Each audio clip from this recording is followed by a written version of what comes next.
A warm welcome back to the Forensic Detailing channel. So, what product gives you the best finish for your car? That's the subject matter of this video. You want the best looking car. This car's looking nice and kind of reflective and shiny and black. It's looking glossy. It's looking good. You've got your car and you want to know how to make it look its absolute best. John, what should I use? Should I go with traditional paste waxes that, you know, renowned for that glow, that depth, that shimmering, that jetting? These are the glossiest, aren't they? Or no, these are out of date. Should I go for like modern day water-based spray sealants or ceramic spray sealants? These are the modern products. These give you a better shine. Or should I go for a synthetic sealant paste that's a bit like a liquid paste wax, but it's no wax, it's all polymer sealant. This is a cleaner finish, less greasy. It's a sharper finish than that. Or should I go with a solvent-based kind of modern spray, graphene type product, not a water-based spray sealant, because that's going to be like more durable and better. Should I go for a spray and rinse? Well, you know, I spray it on, rinse it off and buff it down, shine it up. Is that going to give me the best look? Should I go for a full-blown ceramic coating? Is that going to give me the ultimate gloss? I'm really hamming this up, aren't I? Or maybe a lightweight coating is slightly glossier than a ceramic coating.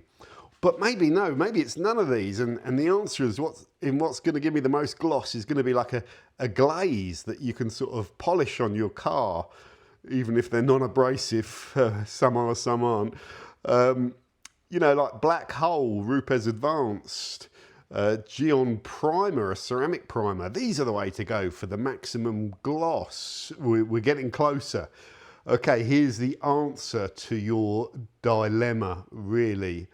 None of these products are going to give you the best gloss. And here is why. Come with me. What a setup. What a setup. I did well with that, didn't I? I'm proud of myself. I did well. Put some extra cheese on this discussion. Right, this is important. This goes back to detailing fundamental rules. So here is your, the metal, sometimes referred to as the substrate. Here's your metal panel.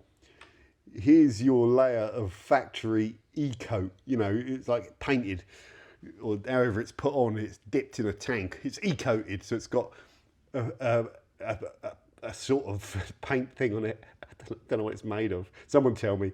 Then it's like primed, or, you know, at factory, or primed in a body shop, maybe ideally with epoxy primer that can really give you a good finish or whatever, but it's primed. Then they put on some coats of paint, you know, your colour. Then on top of that, you typically get a good amount of clear coat. Now, if we just draw our clear coat, let's do it like this. And then, oh, there might be a scratch in that clear coat, the old diagram, you've probably seen this before. And then a bit like this, a bit rougher there, and then like a bit like that, and then like a bit here.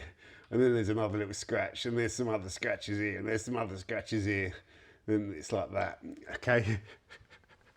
And I don't know how accurate in terms of thickness those lines would be. Maybe there's some accuracy in that, actually. It just depends on how it's painted, doesn't it? A lot of times that when you have your car refinished, that all gets buzzed back to somewhere down here. Sometimes all the way back to the metal, but more often it usually gets buzzed back to somewhere like this, re-primered and painted, and then you have an overall paint system where you can be up in the 200 or 300 microns, you know, even more when they chuck it on. So, why is this relevant to you? So, maximizing gloss is about making the quality of this, the very thing, and the only thing you can access, the bit that you can access, as good as possible. So in theory, where would we need to go in order to make the surface quality of that clear coat the best? Well, the answer is the best would in theory be a straight line, and it would be right along there below that, the deepest scratch in that panel. So if we went down to here, we would potentially give ourselves a flawless finish, and we would polish away, because when you're machine polishing, the abrasives are rubbing on all of this clear coat and all these defects and flattening it out, okay? The problem with that is if this is a 50 micron, if that's 50 microns of clear coat, which is a good working kind of figure to assume, you know, it's not always accurate, obviously. Sometimes it can be hardly anything, sometimes it can be more. But 50 microns, just going roughly on our diagram, we've just gone down to 20 microns. And how long would it take you to compound off 30 microns of clear coat? Well, it depends how hard it is and what polish you're using, all your technique, but you could be talking like, you could potentially be talking like 5 or 6 sets of cutting to get down that far. It depends on what you're doing. You could do it a lot more rapidly, or you could wet sand it. Anyway, so there's a whole discussion around, you probably wouldn't want to go to there. You'd probably, if you were correcting this car, you'd just want to probably do one cutting compound.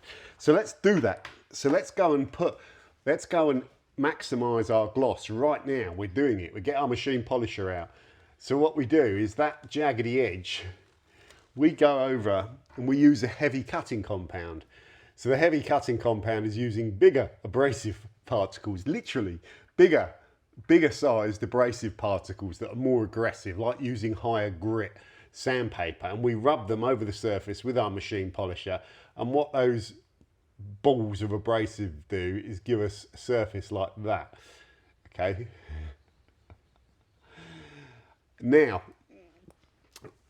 that finish to most people's eyes with modern abrasives is nearly acceptable, but to a detailer's eye, someone that's perhaps got heavy light in a workshop that's really looking at it, would probably be able to see the difference between a high cut finish and a refined finish.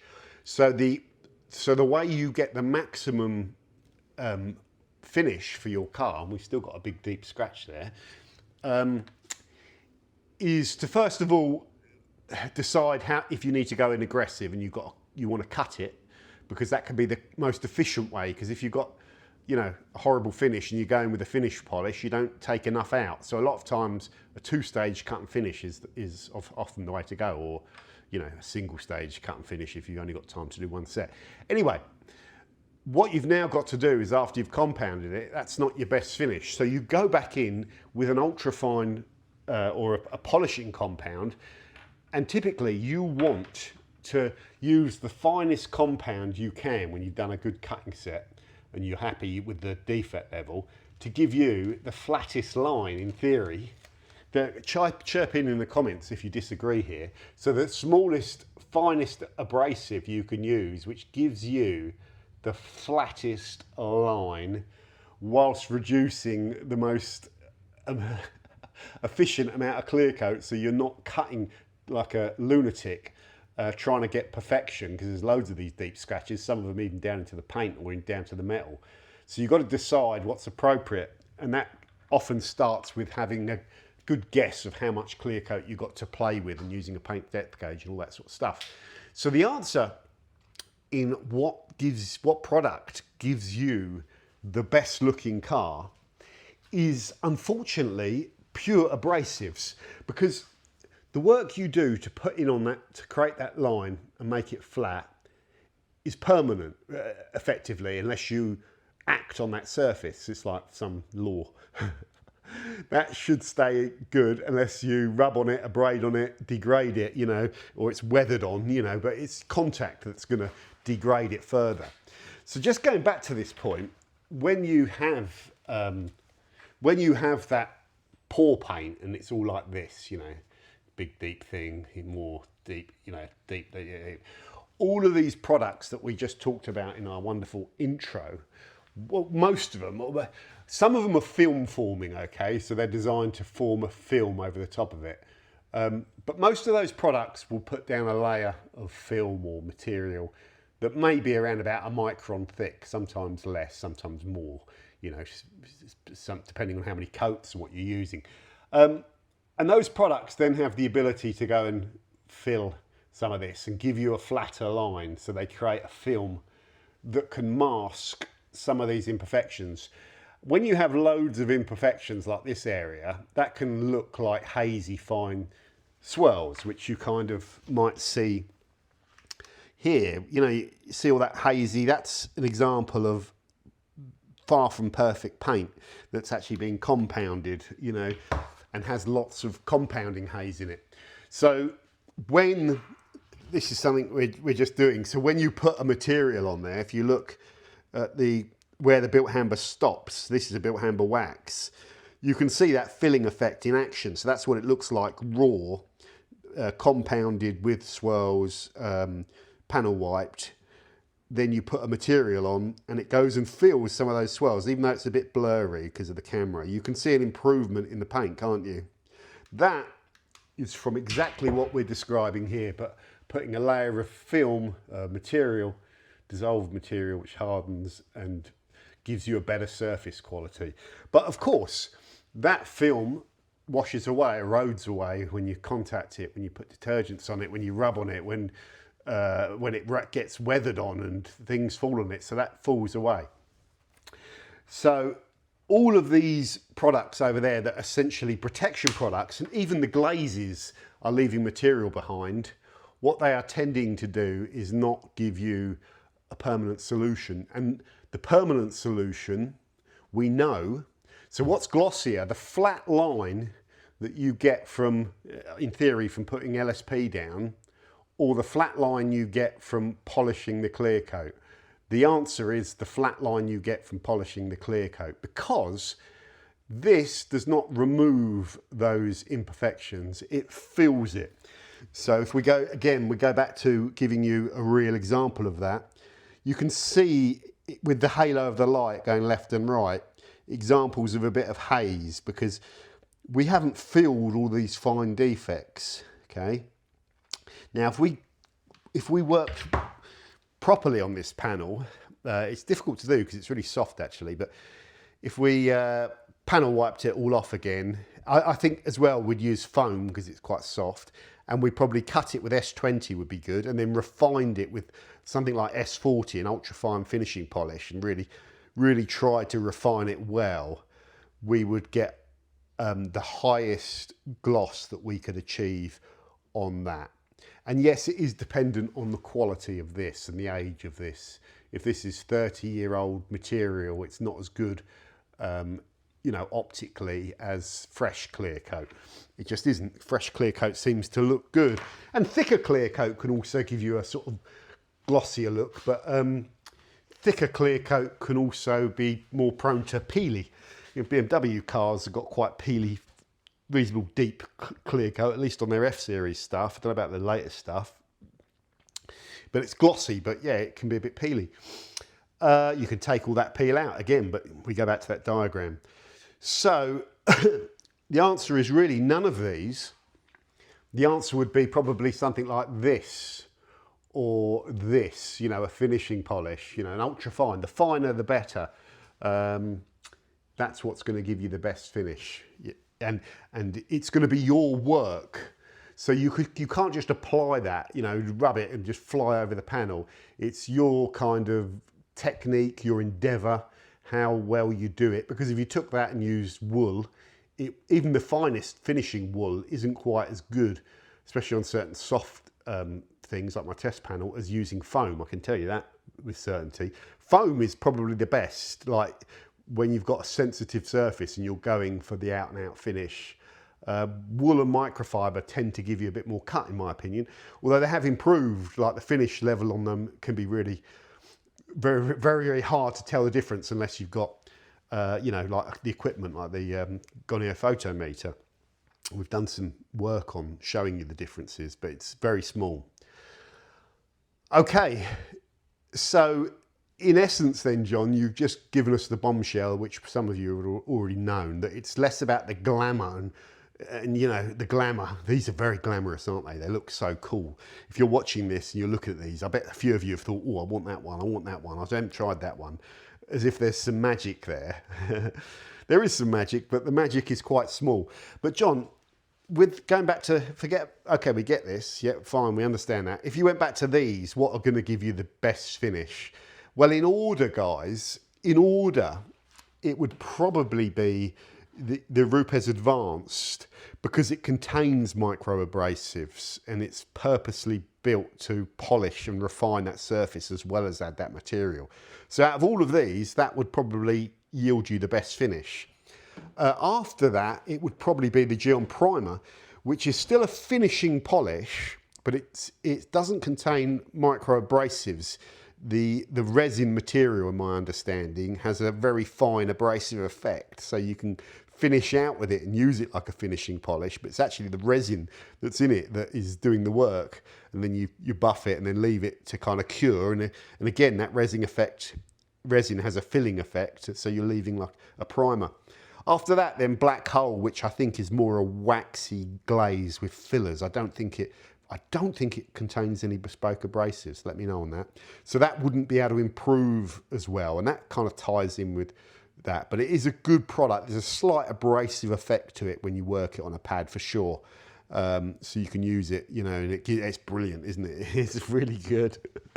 but it would probably, and we're doing this all theoretically. We could do some testing, but Jesus, that might be all over the place. I might prove the testing might prove everything I'm talking about completely wrong. So it'd be these ones. Then after that, John, what would it be? Well, this is difficult, because after that, in theory, none of these have an abrasive nature to improve paintwork. Some waxes, you know, like can have polish in them and abrasives, you know, and you can shine up the paint with them, but they're not typically for machine application. Waxes can have a slight abrasive effect because they're kind of, you know, they're dissolved solids, if you like, but they're not like micro kind of abrasive technology that, you know what I mean? You get it. So in theory, the difference would be quite small. And at this point, I would just put it down to what I would suggest. I would suggest perhaps that after that, the waxes perhaps would give you a sort of visually best appearance out of everything that's left here. Now, this is on your average paint as well. On flawless paint, it won't make any difference really. That's a different discussion. But on your average paint that's got some filling to do. Ironically, ceramic coatings as well, you can see they're a resin. I've got this turned this way because it's a trim coating. It'd have been ideal if it was like a bodywork coating. But just assume this is a bodywork coating. You can see that this is a resin. So the resins, especially nice thin resins that go rock hard, that will fill up haze and improve paint. So you could do a demo with this on horrible paint and put a tape line down there and do half and half. This will darken it off and really improve poor paint. But it won't raise gloss on high gloss finishes, same as all of these. You know, it won't. You polish that to perfection. None of these are going to help you as far as I know. Yeah, and it kind of makes sense from what I've just talked about. But yeah, the filling effect of those is pretty good. After that, the can coat is probably a similar filling thing to the ceramic because it kind of hardens off. It's like a higher oil content, lightweight ceramic, I think. So it's a less hard ceramic. I don't know. I don't know. That's what I think. Then I think it would probably be something like this, which can feel a bit like a wax. And then maybe this, which is a solvent-based thing. I don't know. And then these ones, perhaps, which are water-based, kind of, they tend to form films, although actually that's quite resinous as well, and it's got some complex materials going on in there. So maybe that one will be next, or something like that. You know, I don't know. One thing I will say, and we've touched on this on the channel many times, there's advantages and disadvantages to all these different formats. These are lovely and glossy when you buff them back, but they take longer to apply, horrible in the sun. They might attract dirt. We've done all the reasons why you might not want to use a paste wax, you know. Yeah, they're kind of organic materials, if you know, well, not, yeah, there's some exceptions there, isn't there, with the Fusso, but you get the idea of why the downsides with paste wax and why they're not so popular. ceramic coatings might be too hardcore for a lot of people, and they're a little bit scared of them still, and a bit too permanent. You know, you put it on and lots of them last 3 to 5 years nowadays, and that means you can't really buff on your car with abrasives for 5 years, and people get bored because coatings still diminish their hydrophobic performance and people want to do stuff. So when you go down the coating route, you really lock yourself into, you've put a coating down, maintain it away and maybe use a ceramic detail on it. That's it. People get bored with that, and in the summer they want to like buff and polish paint and stuff. Well, I do. Yeah, and try different products. So if you're into detailing and trying products, these tie you in for many years, and you've got to follow your regime. But then some people like that, so it's good. We've got choice. That's what we want. That's a good compromise if you just want to sort of experience a coating, but it's only going to last like maybe a year or however long it lasts. Yeah, this again, long curing time, needs spreading, but it's better to work with than a paste wax. It's much better to buff, and it's not greasy, and it gives you a really good slick finish. So that's an example of where engineered materials can be better in performance, especially around application, than organic. I'll point at the Autglyms when I say organic, because that's got, you know, a carnauba backbone. Less so with that one. That's just very functional. It's easy to apply, but you don't get that nice glossy buff experience that you get with these thicker kind of products. Now, the disadvantage of these types of products, they're very rapid to apply, very rapid. You spray them on, you don't wait around, you rinse them off, or you spray them on, you wipe them off, and you're done. Almost like detail sprays. In fact, this one's kind of a ceramic detail, a ceramic sealant. They're more or less the same sort of thing. The disadvantage with these film-forming water-based products are, if you're a finish whore, like you're really into your finishing, and you've got a black car and you've got a garage and you have light on it, you will notice over the years that if you use these too much, too often, with too much product, you may run into some slight finishing issues where your paintwork's a bit filmy. You need quite strong light to spot it quite often. So you can just go a little bit too much with these. These really, you know, I'm pointing at these products, but this genre of product, the water-based spray sealant, don't use them every wash really. It's probably the key. Yeah, and even the same with wet coat. Don't use that. That will do 2 or 3 months. So don't use it every week, because you're just putting more and more material on there, more and more material. Any spray and rinse product like wet coat, when you apply it, where it sits and where it falls on the panel affects how the material bonds. You know, we know they're cationic. They're drawn. They set and they're drawn to the paint, and they sort of bond and cure off. But if you sprayed it over, like if you just sprayed a spray of that wet coat there, you imagine how it would go out. You'd get like a pattern, and then it would run down like a pear, somewhere like that. And you'd actually have this pear-shaped thing going on with where it's applied. And you don't get to see that, like, unless you had predator vision and it showed up in predator vision. So when you spray it over the panel, you don't get this perfect film forming of any spray and rinse product. You know, and the temptation is to spray more on so that you get, you know you're getting material everywhere, and you go, oh, it's beading here, it's beading down here now. Oh, it's not beading here, spray a bit more on. If you work with them like that, you can end up using too much product and not getting the desired finish with any of them. So you tend to use less, but then you're not putting as much down, you're not getting the reliable film. The advantage with a paste wax, when you spend all that time sitting there doing this and going over and putting it all on, and you know you've got it edge to edge on that panel, and it cures off, and you go in and buff it all out, you know that every inch of that has got a good application. Same with coatings.